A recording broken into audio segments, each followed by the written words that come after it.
Buenos días compañeros, mi nombre es Rogelio Mejía y voy a dar el tema de transducción y señalización celular correspondiente al programa operativo para médico residente primer año en anestesiología. Ninguna célula vive aislada. Todas las células se comunican entre sí y la comunicación celular es una propiedad fundamental de los seres vivos. Estas células van a generar señales que son específicas para otras células, las cuales se van a conocer como células dianas, y es porque estas células tienen receptores específicos para esa señal creada. La transducción de señal comenzará como tal con la unión de las moléculas extracelulares que fueron creadas con los receptores en la superficie de la célula diana. Esta unión va a inducir dos tipos de cambios en las células. Primero, van a ser cambios en la actividad o función de las enzimas preexistentes en la célula, o segundo, cambios en la expresión de proteínas específicas. El primer tipo suele ser el que genera un cambio de una manera más rápida, mientras que el segundo usualmente depende de mayor tiempo, puesto se requieren modificaciones en la expresión genética.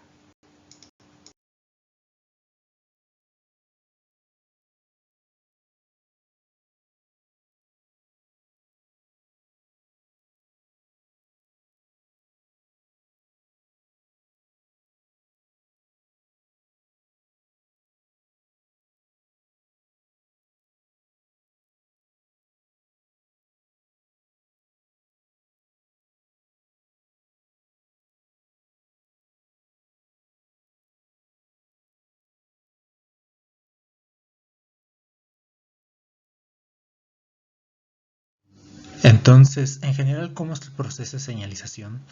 La mayoría de las moléculas son demasiado grandes e hidrófilas para poder atravesar la membrana, pues recordemos que esta está compuesta por una bicapa lipídica, por lo que se utilizan proteínas unidas a la membrana para realizar los efectos dentro de ella.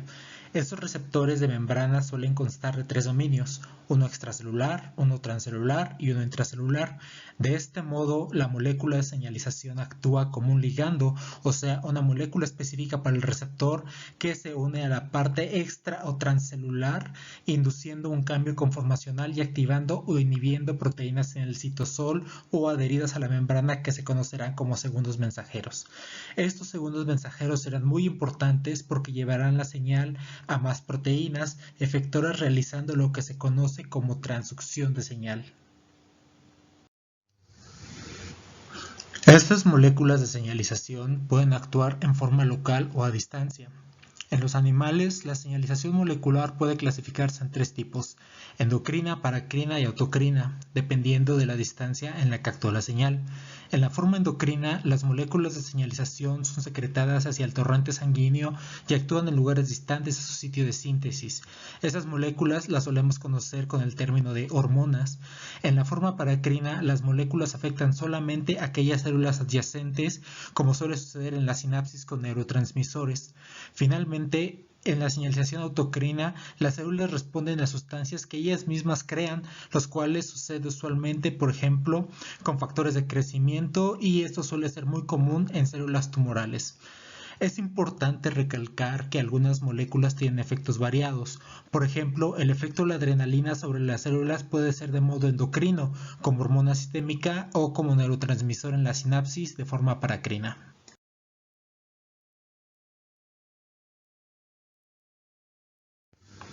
De aquí surge el tema de las especificidades. El ligando o molécula de señalización se une a un sitio en la proteína receptora con alta especificidad y afinidad, como ya lo habíamos definido.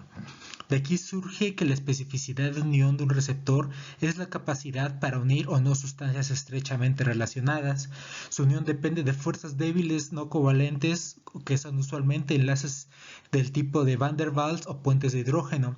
Esta unión del ligando va a inducir un cambio en la conformación del receptor que iniciará una secuencia de reacciones dentro de la célula. El hecho de que el mismo ligando pueda generar distintas respuestas en diferentes células se le conocerá como especificidad efectora.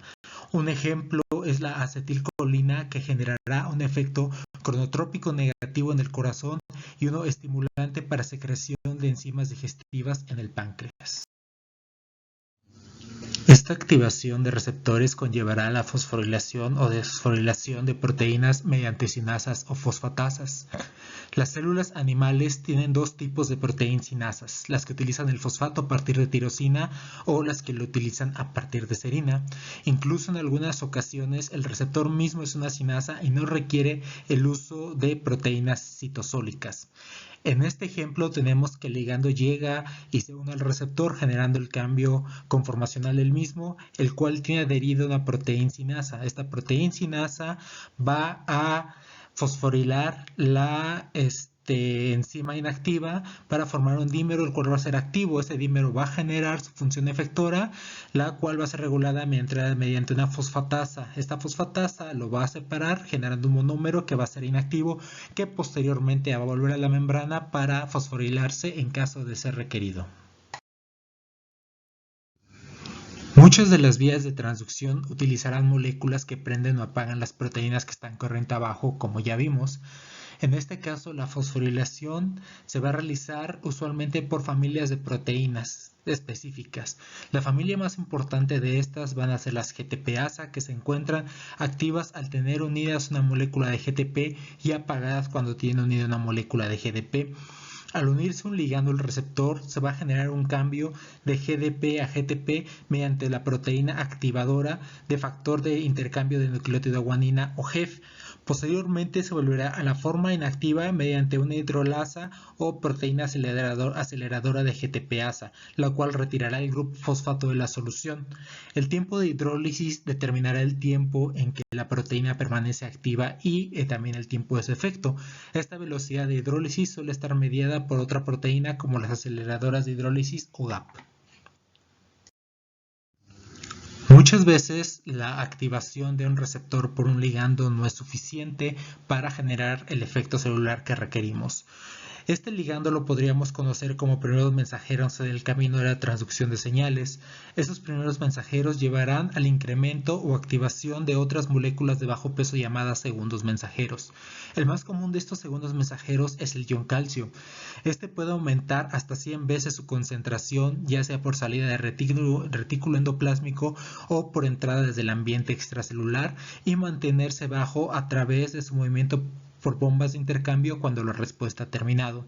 El mejor ejemplo es su aumento en el músculo estriado que permite la contracción del mismo. Otro mensajero esencial es el AMP cíclico. Su aumento condiciona la activación de proteinsinasa A, que fosforilará células específicas que intervienen en el metabolismo celular, así como otra actividad en canales de iones. Las ventajas del uso de segundos mensajeros son que difunden rápida y fácilmente a través del citosol para llegar a sitios lejanos de la célula, además de la amplificación de la señal en miles de veces, lo cual es necesario cuando los receptores son de poca abundancia. Y es que aquí interviene lo que es la definición de una constante de disociación. La unión de un ligando a su receptor puede ser vista como una reacción reversible. En equilibrio, la velocidad de disociación es igual a la deformación del complejo receptor-ligando. De este modo tenemos que Kd, siendo la constante de disociación, es la afinidad del receptor por su ligando, de modo que mientras sea menor, más estable será la unión del receptor. Otra manera de verlo es que Kd es igual a la concentración del ligando cuando hay 50% de los receptores ocupados. La elevación en la concentración del ligando inducirá una respuesta acorde en los receptores. Esto sucede cuando la Kd es mayor que la concentración. Para que la respuesta sea intensa se requiere que Kd sea mucho mayor que la concentración en reposo de la hormona, pues mientras se van creando los complejos ligando-receptor va disminuyendo su velocidad de creación hasta que la respuesta fisiológica llega a un punto estable. ¿Y cómo va a influir esto en la respuesta celular? Pues bien, la sensibilidad de una célula a un ligando dependerá totalmente del número de receptores expresados en su superficie y por lo tanto necesitará una mayor concentración de ligando para inducir una respuesta similar a que tuviera más receptores. Así que mientras menos receptores, mayor concentración va a requerir para dar la respuesta. El control que la célula ejerce sobre la respuesta puede realizarse a varios niveles de la síntesis, traducción o transcripción de las proteínas de los receptores, así como la velocidad de degradación de los mismos, del mismo modo que algunas células utilizan la endocitosis para reducir el número de ellos expresados al espacio extracelular. así que si tiene menores receptores, pues va a tener menor respuesta. Este tipo de control se le va a conocer como desensibilización. Esa fue la transducción de señales en general. Ahora veamos parte por parte los mecanismos implicados. Primero veamos los receptores, que es la primera parte que interviene en la transducción. Los receptores acoplados a proteína G son los más numerosos. Constan como tal de un receptor con 7 hélices transmembranales, las cuales van a estar 4 hacia el espacio extracelular y 3 hacia el espacio intracelular. Va a contener también una proteína G trimérica, una proteína efectora unida a membrana y proteínas de regularización. A veces esos receptores pueden incluirse con un segundo mensajero. Esos receptores siempre van a tener su extremo amino en el exterior y su extremo carboxilo en el interior. Las proteínas G triméricas a las que está unido este receptor van a tener, como su nombre lo dice, 3 unidades, alfa, beta y gamma. Alfa y gamma siempre van a estar unidas a la membrana, mientras que gamma y beta siempre van a estar unidas entre sí. Cuando la unidad está en reposo, alfa forma un complejo con GDP, mientras este se une a beta gamma, pero cuando se une un ligando al receptor y este cambia su conformación citosólica, se va a unir a la proteína alfa liberando a GDP. GDP entonces se va a fosforilar en GTP. GTP va a inestabilizar tanto a alfa con el receptor como a alfa con beta gamma, haciendo que se separen todas. Beta gamma posteriormente va a unirse a la proteína efectora para activarla o en ciertos casos inhibirla. Posteriormente este GTP se va a desfosforilar a GDP por la GTPasa intrínseca de alfa y la conformación cambiará de nuevo al estado inactivo.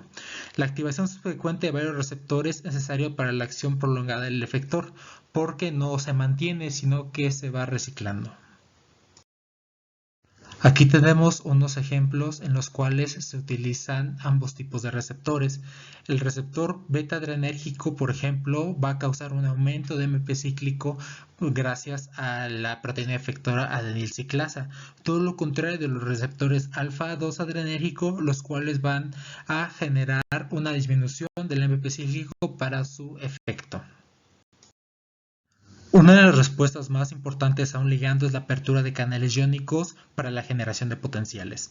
Esta apertura y cierre de canales genera cambios en el potencial de membrana y esos usualmente se encuentran acoplados a proteína G y regulan el paso de potasio o de sodio. Por ejemplo, los receptores muscarínicos para la acetilcolina que se encuentran en el corazón disminuyen la velocidad de contracción cardíaca. Al unirse el ligando al receptor, se va a generar el cambio conformacional que va a causar la desacoplación de la proteína G trimérica y la activación de la proteína efectora. Esa proteína efectora va a ser un canal de potasio, el cual se va a abrir permitiendo la hiperpolarización más allá del usual, lo cual va a generar la disminución de la velocidad en el latido cardíaco. Otra proteína efectora y muy comúnmente utilizada en los mamíferos es la adenilciclasa. Cuando el ligando se hunde al receptor, se activa esta proteína. Esta sintetiza el segundo mensajero AMP cíclico que activará posteriormente una proteína sinasa dependiente del mismo para fosforilar células dianas específicas. La cantidad de AMP cíclico será proporcional a la cantidad de unión del receptor a la proteína G y la cantidad de GTP existente. Sin embargo, la actividad puede ser tanto activadora como inhibitoria, pues la activación de una proteína G por productos que se generan corriente abajo puede causar secuestro de la adenilciclasa y con su consiguiente regulación. Entonces, aquí vemos cómo el aumento en la concentración de AMP cíclico tiene como meta la activación de estas proteínas sinasas dependientes de AMP. La proteína sinasa se va a llamar proteína sinasa A y va a tener como fin último el fosforilar diversas moléculas diana en muchos tipos de células. La proteína sinasa A inactiva es un tetrámero formado por 2 subunidades reguladoras y 2 catalíticas, las reguladoras en verde y las catalíticas en naranja. Las unidades reguladoras están unidas al sitio de acción de las unidades catalíticas y por lo tanto bloqueando su acción.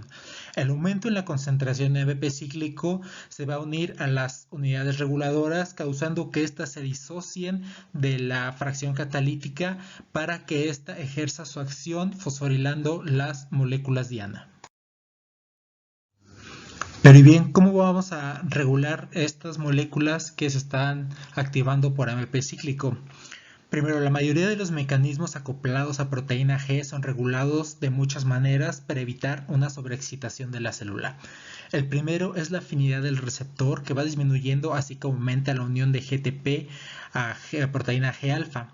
El segundo mecanismo va a ser la conversión de GTP a GDP por la GTPasa intrínseca de la misma proteína. Esto va a inhibir la actividad de la adenilciclasa y por lo tanto va a disminuir la producción de AMP cíclico. Y finalmente, la presencia de AMP cíclico fosfodiesterasa va a degradar AMP cíclico cuando la concentración del ligando disminuya, pues es necesaria una alta concentración para mantener inhibida la fosfodiesterasa. Este es como un mecanismo de defensa último, por eso es inhibido con alta concentración de ligando. Cuando disminuye esta concentración de ligando, se vuelve a activar y fosforila la AMP cíclico. También se puede considerar la realimentación por productos finales de la unión de ligando a su receptor. Esta unión de ligando, al irse separando, va a generar depósitos en la unión de serina o de trionina, los cuales van a inestabilizar y por lo tanto van a disminuir la unión del mismo y una desensibilización. Finalmente, otra de las proteínas efectoras que tenemos en abundancia es la fosfolipasa C. Ciertos receptores acoplados a proteína G no están unidos a una adenilciclasa. Entonces, en lugar de activar la adenilciclasa, van a activar a la fosfolipasa C. Posteriormente, la fosfolipasa C activada va a escindir al fosfatidilinositol bifosfato, que es parte de la membrana celular, para romperla en diacilglicerol y en inositol trifosfato, que se va a difundir libremente hacia el citosol. Este inositol trifosfato que se ha difundido al citosol se va a unir a receptores específicos en la membrana del retículo endoplásmico.